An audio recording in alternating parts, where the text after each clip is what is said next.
مفتی عارف صاحب کے بیانات کو سننے کے لیے مفتی صاحب کے آفیشیل چینل فیضان عارف آفیشیل کو سبسکرائب کریں۔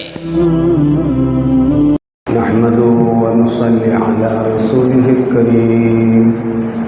أما بعد فأعوذ بالله من الشيطان الرجيم بسم الله الرحمن الرحيم سبحانك لا علم لنا إلا ما علمتنا إنك أنت العليم الحكيم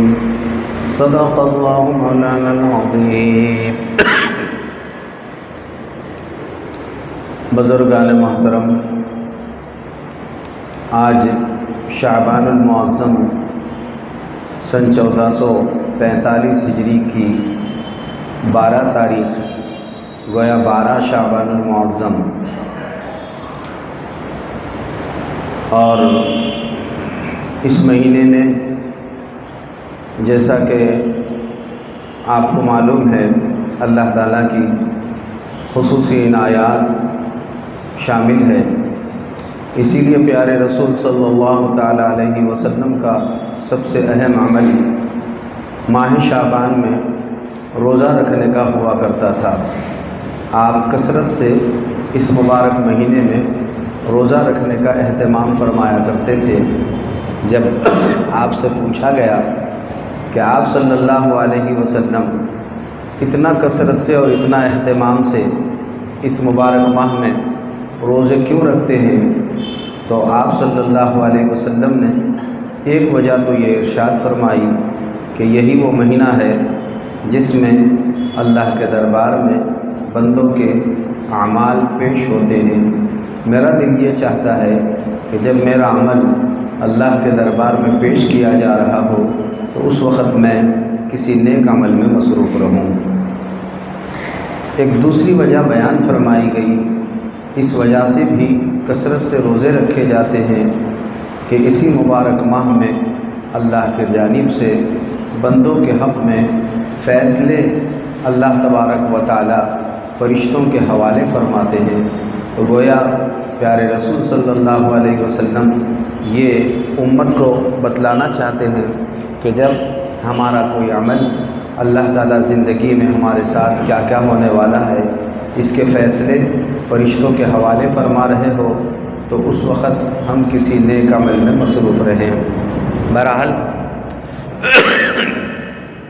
ان وجوہات کی بنا پر کثرت سے روزے رکھنے کا معمول رہا ہے۔ اسی مناسبت سے ایک تیسری بات یہ ہے، اسی مبارک ماہ میں ایک اہم رات آتی ہے جسے آپ ہم سب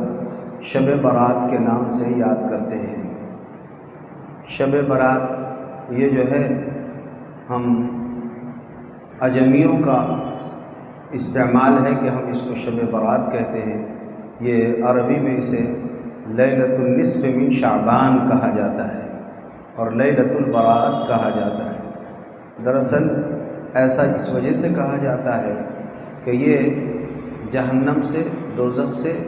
چھٹکارے کی رات ہے۔ اللہ تعالیٰ کی جانب سے بڑی تعداد میں اللہ تعالیٰ اس مبارک رات میں مغفرتوں کے فیصلے فرماتے ہیں۔ بہرحال بات یہاں سے شروع ہوگی کہ عام طور پر شب برات میں یہ بیان ہوتا ہے تو عمل کیا ہو اور کیسے ہو، ظاہر ہے کہ وہ تو رات میں بتایا جائے گا، تو پھر عمل کب کیا جائے گا؟ اس لیے آج اس مبارک رات میں کیا عمل کرنا چاہیے اور اس کا ثبوت کہاں سے ہے، ان باتوں کو آپ کی خدمت میں پیش کیا جا رہا ہے۔ سب سے پہلی بات یہ ہے کہ کیا شب برات ثابت ہے؟ اس میں دو طرح کے ذہن لوگوں کے دو طرح کے بنے ہیں۔ ایک جماعت کا خیال یہ ہے کہ بالکل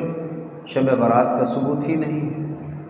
شب برات کو انہوں نے بدعت تک کہہ دیا ہے اور شب برات پر عمل کرنے کو انہوں نے بیکار لکھا ہے۔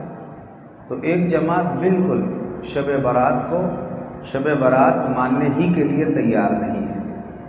عام طور پر غیر مقلدین اور اس طرح کے لوگ اس رات سے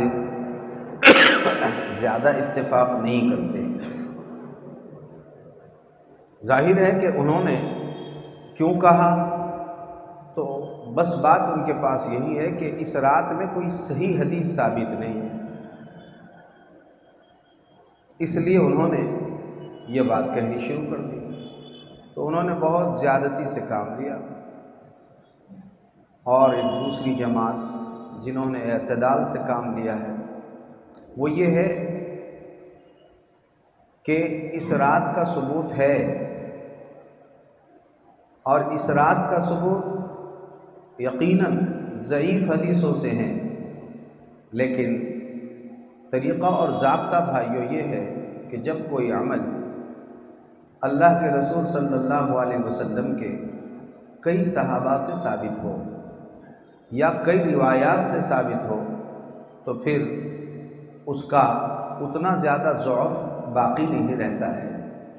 شب برات کے بارے میں شعب الایمان، کنز العمال، بیہقی، اس طرح کی کتابوں میں تقریباً 10 صحابہ سے روایات منقول ہے۔ اب ظاہر ہے کہ اگر ضعیف روایات بھی ہو لیکن اس کی تائیدات اگر صحابہ رضوان اللہ تعالی علیہم اجمعین سے ہوتی ہے تو اس کا ضعف دور ہو جاتا ہے۔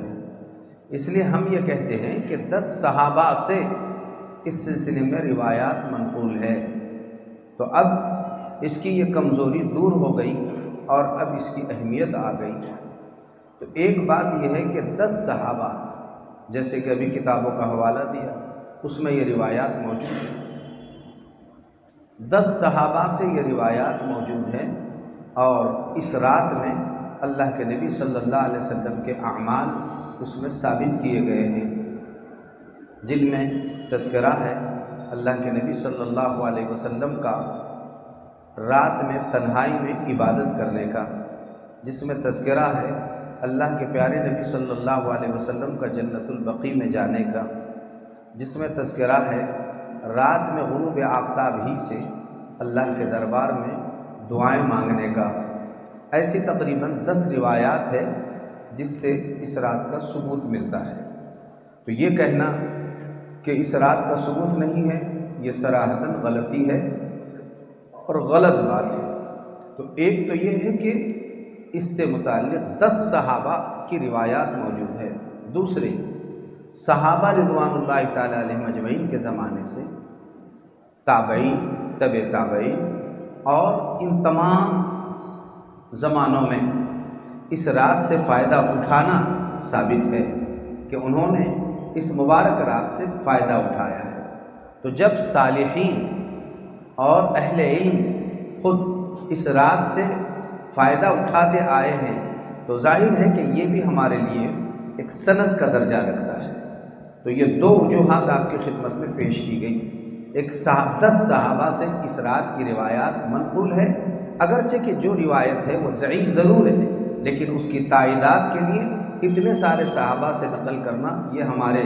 اس عمل کے مضبوطی کے لیے کافی ہے۔ اور دوسری بات صحابہ، تابعین، تبع تابعین اور اوپر سے یہ سلسلہ چلتا آیا ہے کہ وہاں سے اس رات میں عبادت کرنے کا معمول اور اس رات میں فائدہ اٹھانے کا معمول ثابت ہوتا چلا آ رہا ہے اور الحمدللہ ہم تک پہنچا ہوا ہے۔ ان 2 وجوہات کی بنا پر ہم اس رات کو ثابت بھی کرتے ہیں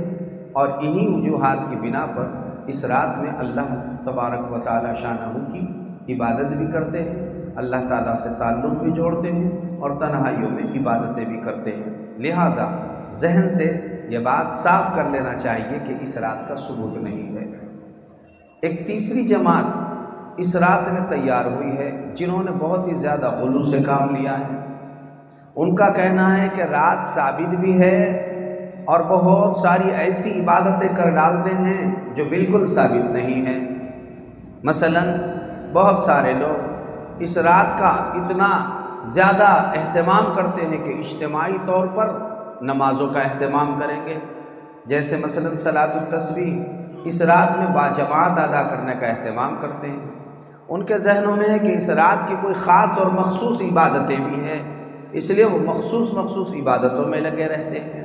تو ظاہر ہے کہ اس رات کا ثبوت تو یقیناً ہے اور مضبوط ہے، لیکن اس رات کا کوئی عمل کہ آپ یہی عمل کریں اور ایسا ہی کریں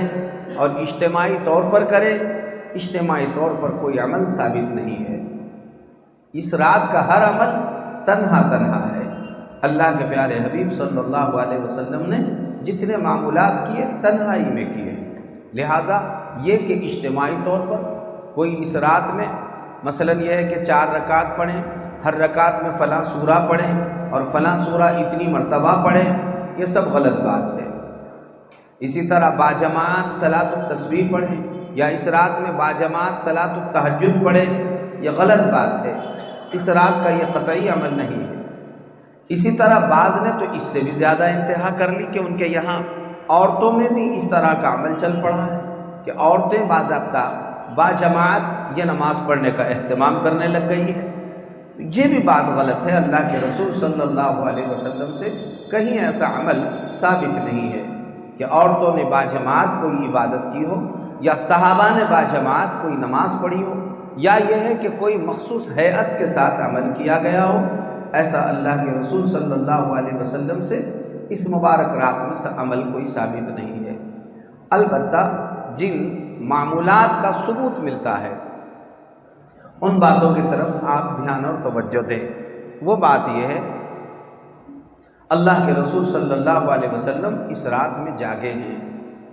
آپ علیہ الصلاۃ والسلام نے عبادت فرمائی ہے،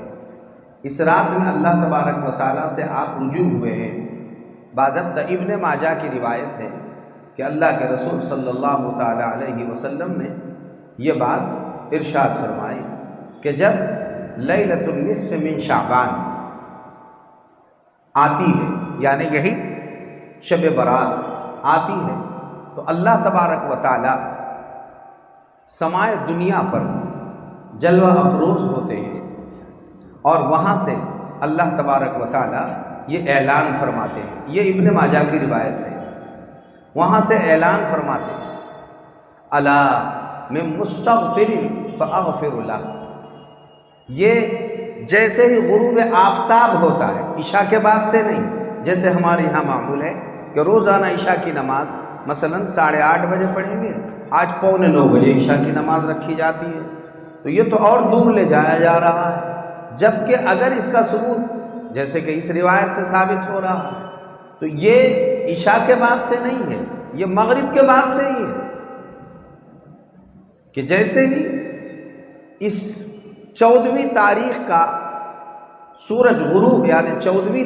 شعبان کا سورج غروب ہو جائے تو 15ویں شب شروع ہو جاتی ہے، اور اس وقت غروب آفتاب سے ہی آسمان سے یہ ندا لگائی جاتی ہے الا من مستغفر فاغفر لہ۔ ہے کوئی مغفرت کا طلب کرنے والا تاکہ میں اس کی مغفرت کروں؟ ہے کوئی روزی کا طلب کرنے والا تاکہ میں اس کو رزق اور روزی عطا کروں؟ ہے کوئی بیماری سے صحت مانگنے والا تاکہ میں اس کو صحت عطا کروں؟ اور ہے کوئی اس طرح اور اس طرح، یہ ندائے باضابطہ مغرب سے شروع ہو جاتی ہے۔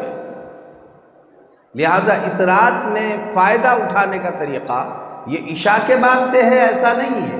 بلکہ اس رات میں فائدہ اٹھانے کا طریقہ مغرب سے ہی شروع ہو جاتا ہے، مغرب کے نماز کے وقت سے شروع ہو جاتا ہے کہ اس رات میں اس طریقے سے اعلان ہوتے ہیں۔ اگرچہ کہ اس طرح کا اعلان ہر رات ہوتا ہے، لیکن وہ جو ہوتا ہے نصف شب کے بعد آخر رات میں ہوتا ہے اللہ کی طرف سے، لیکن شب برات میں یہ اعلان جو ہوتا ہے یہ غروب آفتاب سے ہی شروع ہو جاتا ہے۔ اس بار جو ہے ہماری سن 1445 ہجری کی شب برات بروز اتوار یہ شروع ہوگی، اتوار کے دن غروب آفتاب سے شروع ہوگی، لہٰذا ہمیں چاہیے کہ ان راتوں میں خصوصی طور پر ہم اپنے انفرادی طور پر اعمال کا اہتمام کریں۔ کیا اچھا ہو جائے کہ اس رات میں ہم مغرب کی نماز پڑھ رہے ہیں تو مغرب کی نماز پڑھنے کے بعد آپ جو ہے اہتمام شروع کیجئے کہ اسی وقت اوابین کی 2 رکعت سے 6 رکعت نمازیں پڑھ لیں۔ بعض لوگوں نے اس رات میں اس طرح یہ 6 رکعت پڑھنے کا اہتمام کیا ہے، 2 رکعت درازی عمر کے لیے، 2 رکعت ترقی رزق کے لیے، اور 2 رکعت فلاں الا بلا مصیبت دور ہونے کے لیے، ایسا حدیث پاک میں نہیں ہے۔ بس اوابین روزانہ پڑھی جاتی ہے، آج بھی آپ پڑھ لیجئے۔ اور یہ نماز نفل نماز ہے، آپ نے یہ نفل نماز پڑھی، بہت اچھا آپ نے عمل کر لیا، ماشاءاللہ عبادت میں آپ نے رات کو گزارنے کا اہتمام کیا۔ اس کے بعد اب آپ دعاؤں میں لگ جائیں اور دعاؤں کا اہتمام کرتے رہیے۔ تو یہ حدیث پاک سے یہ عمل ثابت ہے، آپ اس طرح سے اپنی انفرادی عبادت کر لیں۔ حدیث پاک میں ہے اللہ کے رسول صلی اللہ علیہ وسلم کا اس رات کا عمل، فتح الباب رویدن، آپ نے ہلکے اور آہستہ سے دروازہ کھولا، آہستہ سے آپ گھر میں داخل ہوئے، آہستہ سے آپ نے نماز ادا فرمائی، آہستہ سے اللہ کے دربار میں التجا فرماتے رہے، لمبے لمبے آپ نے اس رات میں عبادت کی اور اللہ کے دربار میں سجدے کیے۔ تو آپ کا جو کچھ عمل ہو رہا ہے یہ تنہا تنہا ہو رہا ہے، اللہ کے نبی نے تنہا کیے۔ سجدہ اتنا لمبا کیا کہ حضرت عائشہ صدیقہ رضی اللہ تعالیٰ عنہ فرماتی ہیں کہ مجھے تو اندیشہ ہوا کہ کہیں اللہ کے رسول صلی اللہ علیہ وسلم اللہ کے دربار میں تشریف تو نہ لے گئے، اس لیے میں نے پیر کو ہاتھ لگا کر محسوس کیا۔ جب آپ علیہ الصلوۃ والسلام کے پیر میں حرکت ہوئی تو مجھے جان میں جان آ گئی، اور فرماتی ہے کہ پھر مجھے سمجھ میں آیا میرے محبوب تو اللہ سے التجا فرما رہے ہیں۔ تو معلوم ہوا اس رات میں آپ نماز پڑھیں تنہا تنہا، اپنی اپنی نماز۔ اللہ کے نبی نے تنہا نماز پڑھی، اتنی تنہا پڑھی کہ حضرت عائشہ کو بھی پتہ نہیں تھا۔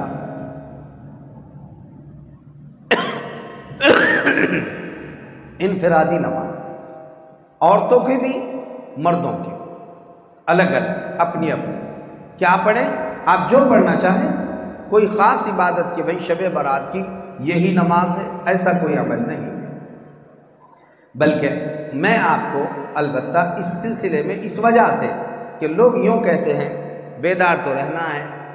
عبادت تو کرنی ہے، اگر عبادت نہ کی جائے تو وقت ضائع کر دیتے ہیں۔ اس سے بہتر یہ ہے کہ آپ اگر عبادت کرنا چاہتے ہیں اس رات میں تو اس کی ترتیبات آپ اس طرح بنا دیں۔ مثلا آپ رات میں 3 گھنٹے بیدار رہنا چاہتے ہیں تو 3 گھنٹے میں آپ 1 گھنٹہ آپ نوافل فرائض ادا کرنے کا اہتمام کیجیے۔ نوافل میں عام طور پر زیادہ وقت لگانے سے بہتر یہ ہے کہ ہم جب سے جوان ہوئے کئی نمازیں ہمارے ذمہ میں باقی ہیں، فجر کی کئی نمازیں قضا ہو گئی، ظہر کی قضا ہو گئی، ایک ایک دن کی کئی نمازیں ہماری ضائع ہو گئی، قضا ہو گئی۔ بہتر طریقہ یہ ہے کہ آپ بجائے نوافل پڑھنے کے اپنی قضائے عمری پڑھ لیا کریں، اور اس طرح سے اے اللہ میری زندگی میں جو سب سے پہلے فجر کی نماز قضا ہوئی تھی وہ میں ادا کرتا ہوں، خاص واسطے اللہ تعالیٰ کے رخ میرا کعبہ شریف کی طرف، اللہ اکبر۔ اور جیسے آپ فرض نماز پڑھتے ہیں ویسے 2 رکعت صرف فرض پڑھ لیجئے، پھر کھڑے ہو جائیے، پھر یہی نیت کیجئے میرے زندگی میں جو سب سے پہلے فجر کی نماز قضا ہوئی تھی وہ میں پڑھتا ہوں خاص واسطے اللہ تعالیٰ کے، پھر 2 رکعت ہو گئی، پھر کھڑے ہو جائیے اور اسی طرح نیت کیجئے میرے زندگی میں جو سب سے پہلے فجر کی نماز، چونکہ جو نماز تھی وہ سب سے پہلے ہی رہی ہے، ظہر کی نمازوں میں بھی اسی طرح سے، عصر کی نماز کی اسی طرح، تو 8 10 مرتبہ فجر کی نماز، کچھ اسی طرح سے ظہر کی نماز، عصر کی نماز، مغرب، عشاء اور واجب الوتر، سنت نفل ساتھ میں پڑھنے کی ضرورت نہیں ہے۔ گھنٹہ 2 گھنٹے آپ اسی طرح سے آپ پچھلے زندگی کی قضا نمازیں پڑھ کے لیجیے، اس لیے کہ اللہ آپ سے مرنے کے بعد یہ سوال نہیں کرے گا کہ تم نے صلاۃ التہجد پڑھی تھی کیا نہیں پڑھی تھی،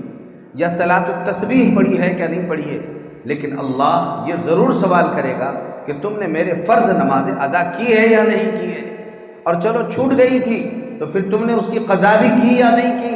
اس کا سوال ہر مرد اور عورت سے ہونے والا ہے۔ اس لیے زیادہ نوافل میں جانے کے بجائے آپ پچھلے زندگی کی فرض نمازیں قضا پڑھ کر لے لیجئے۔ ایک بات یہ میں نے آپ کی خدمت میں بتا دی کہ عمل اگر آپ کرنا چاہتے ہیں تنہائی کا اور عبادت چاہتے ہیں کہ کیا کریں تو یہ کریں کہ آپ اپنی پچھلی زندگی کی قضا نمازیں پڑھ لیں۔ دوسرا گھنٹہ آپ کے پاس بچا ہوا ہے، مثلا 3 حصے آپ نے کیے تو 1 حصے میں آپ پچھلے زندگی کی قضا نمازیں پڑھتے رہیں۔ دوسرے گھنٹے میں آپ جو ہے قرآن مجید کی تلاوت، درود پاک کا اہتمام، تیسرا چوتھا کلمہ یہ پڑھتے رہیے۔ آپ قرآن مجید پارہ، 2 پارے، 3 پارے قرآن مجید کی تلاوت کیجیے، اور قرآن مجید کی تلاوت کرنے کے بعد پھر آپ جو ہے تو کچھ دیر تسبیحات پڑھ لیجیے، درود پاک پیارے رسول صلی اللہ علیہ وسلم پر کثرت سے درود پاک پڑھنا چاہیے۔ ایسے موقع نہیں ملتے ہیں اس رات میں، لیکن یہ بات ذہن میں لے لیں، یہ اسی رات پڑھنا ضروری ہے، ایسا ذہن سے نکال دیجیے۔ بس اللہ کی عبادت کے لیے بیدار رہے تو کیا عبادت کر رہے ہیں؟ عبادت کر رہے ہیں۔ اللہ کی نماز پڑھنا بھی عبادت ہے، ذکر پڑھنا بھی عبادت ہے، درود پاک پڑھنا بھی عبادت ہے، قرآن مجید کی تلاوت کرنا بھی عبادت ہے۔ اس وجہ سے ہم عبادت کر رہے ہیں۔ تو یہ آپ نے یہ عبادت کا سلسلہ شروع کر لیا، قرآن مجید کی آپ نے تلاوت کر لی، قرآن مجید کے 2 پارے پڑھنے کے بعد کچھ طبیعت تھک گئی، آپ تسبیح لیجئے اور درود پاک پڑھنے کا اہتمام کیجئے۔ درود پاک میں سب سے افضل درود ابراہیم ہے جو نماز میں پڑھا جاتا ہے، اس سے بڑا کوئی درود پاک نہیں ہے۔ یہ سب سے افضل، سب سے اعلیٰ، سب سے زیادہ فضیلت، اللہ کے رسول صلی اللہ علیہ وسلم خود کثرت سے اسے پڑھنے کا اہتمام فرمایا کرتے تھے۔ نماز میں بھی وہی درود ابراہیم ہے، لہٰذا سب سے بڑی فضیلت درود ابراہیم کی ہے۔ آپ کو کسی کتاب میں جو بھی ملے وہ اپنی جگہ پر ہے، لیکن اس درود ابراہیم سے بڑھ کر فضیلت اور کسی درود پاک کی ہو نہیں سکتی ہے۔ یہ نص بلکہ صحیح حدیث سے ثابت ہے، بخاری شریف کی روایات میں یہ مروی ہے۔ لہٰذا آپ چاہے، اور تیسری بات، ایک بات یہ بھی رکھیے، میں اس کو تھوڑی دیر میں عرض کرتا ہوں۔ لوگوں کے ذہنوں میں یہ ہے کہ میری مقدار زیادہ ہو،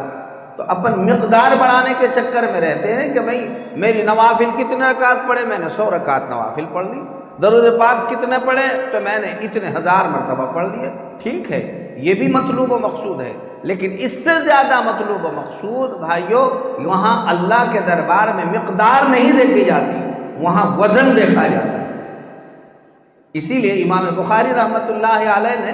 آخری حدیث جہاں بخاری شریف میں نقل فرمائی ہے، علمی بحث وہاں کرتے ہوئے انہوں نے وہاں باب جو قائم فرمایا ہے وہ یہ، ان اعمال بنی آدم توزن، کہ بنی آدم کے اعمال کا قیامت کے دن وزن کیا جائے گا، گنا نہیں جائے گا کہ کتنے ہیں، 50 ہے، 100 ہے، 1000 ہے، یہ نہیں، وزن دیکھا جائے گا کہ اس کے عمل میں وزن کتنا ہے۔ اسی لیے آخری روایت ہے کہ کلمتان حبیبتان الی الرحمن، کلمتان حبیبتان الی الرحمن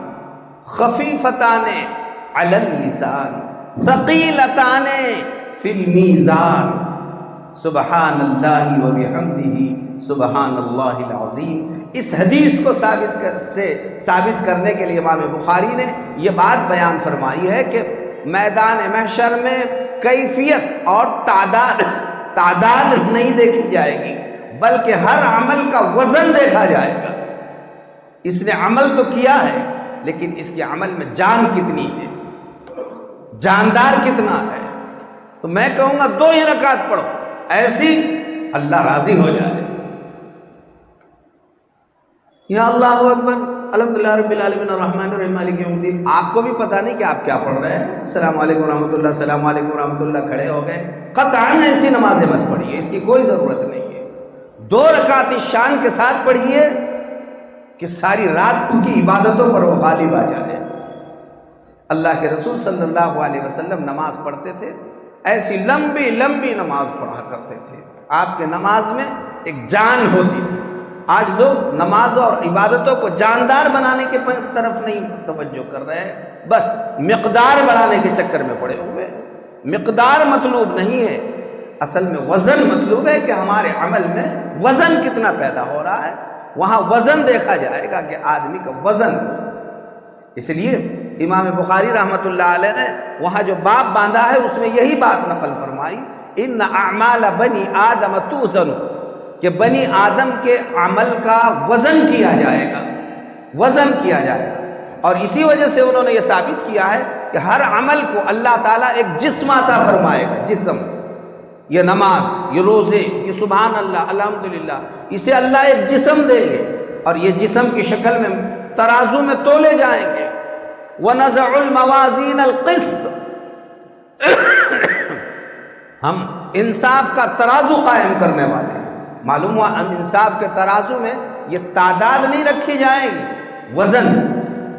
ہر عمل رکھا جائے گا اور اس کا وزن دیکھا جائے گا۔ کسی نے اخلاص کے ساتھ پڑھ لیا لا الہ الا اللہ، بس یہ اتنا بھاری ہوگا بڑی بڑی عبادتوں پر۔ سبحان اللہ و بحمدہ سبحان اللہ العظیم، یہی بخاری شریف کی روایت میں کلمتان حبیبتان الی الرحمن، دو کلمات میں اللہ کو، رحمان کو بہت پسند ہے۔ تو پھر ذہن میں بات آئی جب اللہ کو اتنے پسند ہے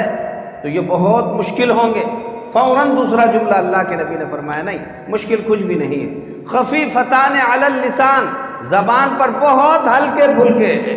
بہت ہلکے۔ پھر ذہن میں بات آتی کہ جب زبان پہ ہلکے ہے تو اس کا وزن بھی بہت کم ہوگا۔ آقا نے فوراً فرمایا نہیں، ثقیلتان فی المیزان، وزن میں بہت وزنی ہے، محبوب اور رحمان کو محبوب بھی ہے، زبان پر ہلکے ہے اور وزن میں بہت بھاری ہے۔ وہ کیا ہے؟ تو سب کہو سبحان اللہ و بحمدہ سبحان اللہ العظیم، سبحان اللہ و بحمدہ سبحان اللہ العظیم۔ بڑی شان پیدا ہوگی اگر آپ یہ پڑھتے رہے۔ اس رات میں اگر کوئی ذکر کرنا چاہے آپ یہ ذکر میں لگ جائیے اور پڑھیے آپ، اور اخلاص کے ساتھ، اطمینان کے ساتھ آپ اسے پڑھتے رہیے، 100 مرتبہ، 300 مرتبہ، 1000 مرتبہ، جتنا آپ پڑھیں، لیکن اس کی عظمت کے ساتھ، اہمیت کے ساتھ، تو اس عمل کا وزن پیدا ہوگا اللہ کے دربار میں آپ کا۔ اسی طرح درود پاک، آپ درود ابراہیم پڑھیے، چاہے آپ نے 100 ہی مرتبہ پڑھا ہے، لیکن درود ابراہیم ایک وزندار درود پاک ہے۔ سب سے چھوٹا درود شریف صلی اللہ علیہ وسلم، صلی اللہ علیہ وسلم، صلی اللہ علیہ وسلم، آپ چاہے یہ پڑھیے اور اس میں اپنے وقت کو لگائیے۔ بہرحال یہ دو عمل کہ آپ نے جو ہے ایک حصے میں نماز پڑھتے رہے، دوسرے حصے میں ذکر، دعا،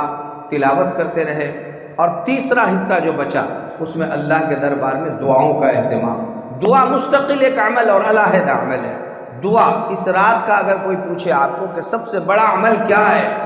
تو بھائیو آپ جواب دیجئے کہ سب سے بڑا عمل اللہ کے دربار میں دعائیں مانگنا ہے۔ بولو بھائی کیا عمل ہے؟ اللہ کے دربار میں دعائیں مانگنا ہے۔ اور بات یہ ہے، مشہور ہے کہ اللہ تبارک و تعالیٰ نے ہر انسان کی تقدیر لکھی ہوئی ہے،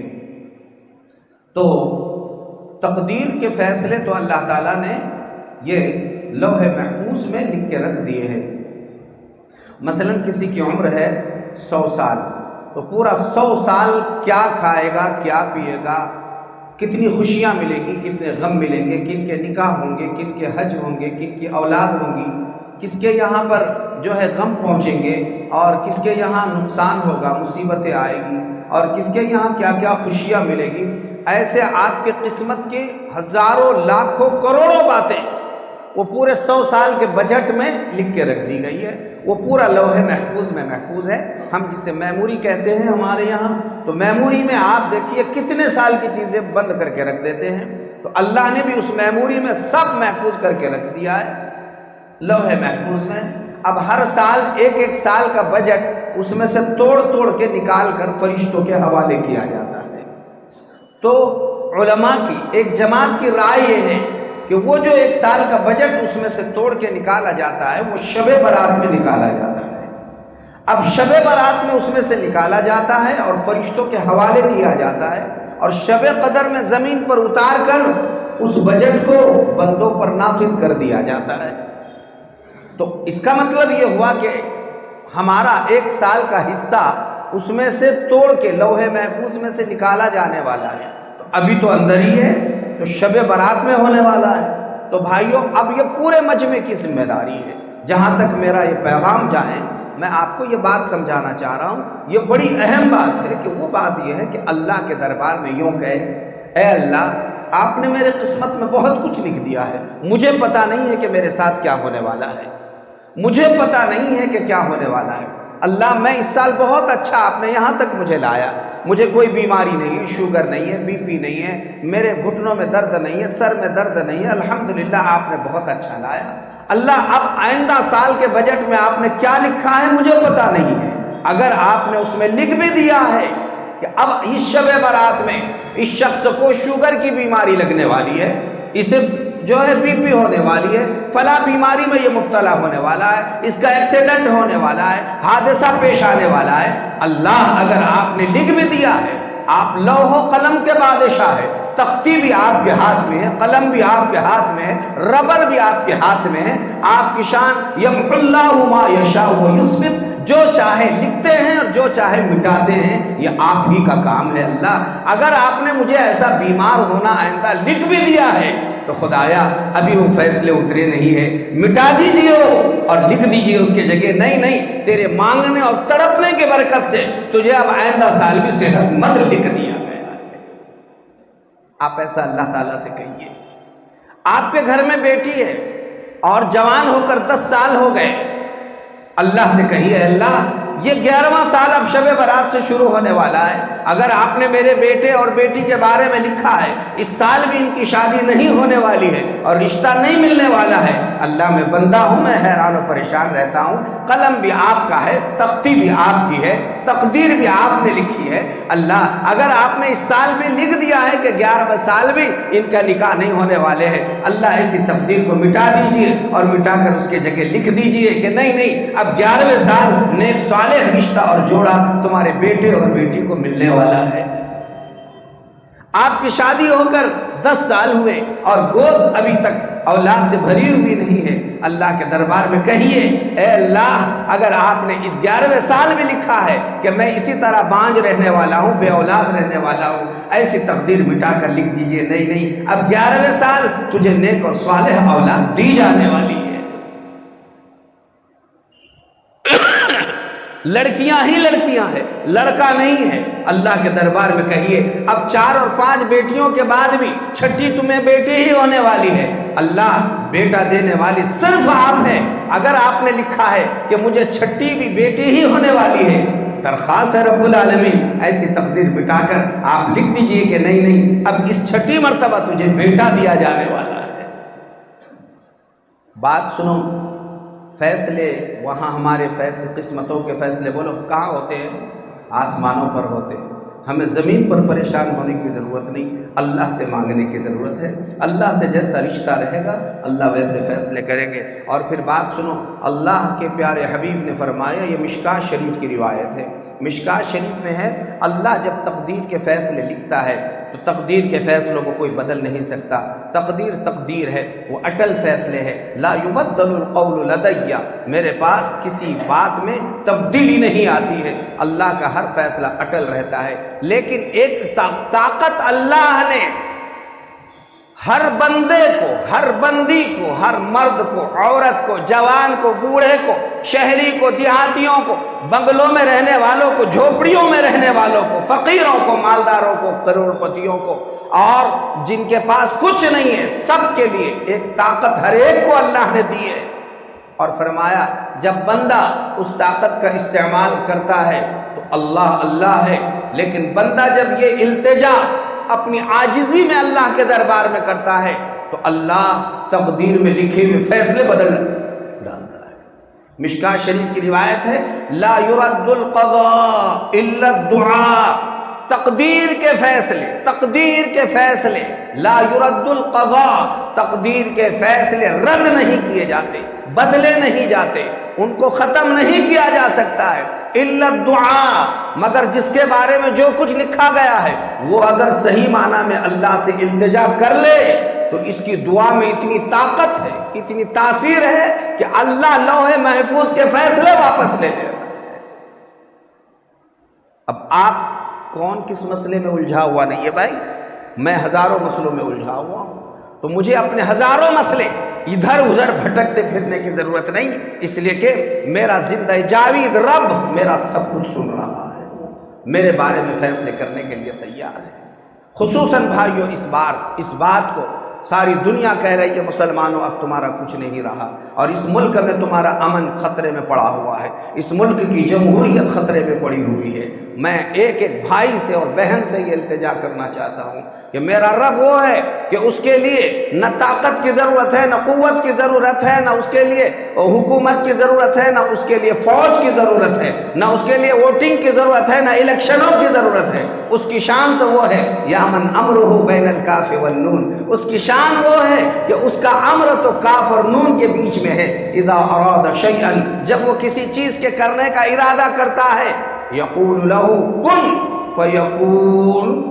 تو وہ صرف کاف اور نون کہہ دیتا ہے کہ ہو جا، فیکون، تو بولو وہ چیز ہو جاتی ہے۔ اب اس اللہ کو آپ کو ہم کو سب کو کہنا ہے کہ رب العالمین تقریباً 2014 سے خصوصاً، عموماً تو بہت دنوں سے لیکن خصوصاً 2014 سے مختلف مسائل میں ہم حیران ہیں، پریشان ہیں، مشکلات کا شکار ہے، اور اب تک تو چند سال پہلے تک ہمارے مالوں پر حملے ہوئے، ہمارے جائیدادوں پر حملے ہوئے، ہمارے جانوں پر حملے ہوئے، اللہ ہم برداشت کرتے رہے، لیکن عجیب دن ہم دیکھ رہے ہیں، اللہ اب تو ہمارے ایمان پر حملے ہو رہے ہیں۔ اللہ اگر 2024 میں بھی آپ نے لکھ دیا ہے کہ اب بھی انہی کے ہاتھوں میں یہ سارا اقتدار رہے گا، یا من امرہ بین الکاف والنون، سب دنیا کہہ رہی کہ اب کچھ نہیں ہوتا، وہ جو کریں گے وہی ہونے والا ہے۔ آپ اللہ سے کہے اللہ ہمارا ایمان ہے، کتنا بھی بڑا بادشاہ رہو، وہ جو کرنا چاہے وہ نہیں ہوگا، ہوگا وہ جو اللہ آپ کرنا چاہتے ہیں۔ آپ کی شان فعال لما یرید ہے، جو چاہتے ہیں سو کرتے ہیں، جس کے ہاتھ میں حکومت دینا چاہے اللہ دے سکتے ہیں۔ اللہ اگر آپ نے لکھ دیا ہے کہ اس سال بھی انہی کے ہاتھ میں حکومت رہنے والی ہے، رب العالمین ابھی فیصلے نیچے نہیں اترے ہیں، ایسی تقدیر مٹا دیجئے مسلمانوں کی اور اس ملک کی، اور لکھ دیجئے کہ نہیں نہیں اب حکومت بدلی جانے والی ہے انشاءاللہ۔ بولو بھائی دعا مانگیں گے؟ آپ کا سب سے بڑا عمل اللہ کے دربار میں یہ دعا مانگنا ہے بھائیوں، اللہ کے دربار میں کہیے اور اللہ کو کہیے کہ اللہ اس ملک کے امن و امان کو قائم رکھیے، یہاں کی جمہوریت کو قائم رکھیے، اور امت مسلمہ کے جان مال عزت آبرو کی اللہ حفاظت فرمائیے۔ میں کہوں گا یہ آپ کے جہاں ووٹنگ سے بہت کچھ سبب کے درجے میں ہوتا ہے، ان سب سے زیادہ ہونے والا آپ کی دعاؤں سے ہے، اللہ کے دربار میں مانگنے سے ہونے والا ہے۔ اس لیے کہ ووٹنگ سے اور کوششوں اور محنتوں سے کچھ تو ہو سکتا ہے، سب کچھ نہیں ہو سکتا ہے۔ سب کچھ اگر ہو سکتا ہے وہ اللہ کے دربار میں مانگنے سے ہونے والا ہے، چونکہ حدیث پاک میں ہے القلوب بین اصبعی الرحمن، سارے انسانوں کے دل اللہ کے دو انگلیوں کے بیچ میں ہے، یقلب اللہ کیف یشاء، اللہ اس میں الٹ پھیر کرتا ہے جیسا چاہتا ہے، جدھر چاہے۔ دلوں کو پلٹانے والی ذات اللہ کی ہے، سارے انسانوں کے دلوں میں بھی پلٹی ڈال کر اللہ تعالیٰ دوسرے رخ پر اسے چلانے پر اللہ تعالیٰ قادر ہے، اللہ کے لیے کوئی مشکل نہیں ہے۔ اس لیے اللہ سے مانگیں،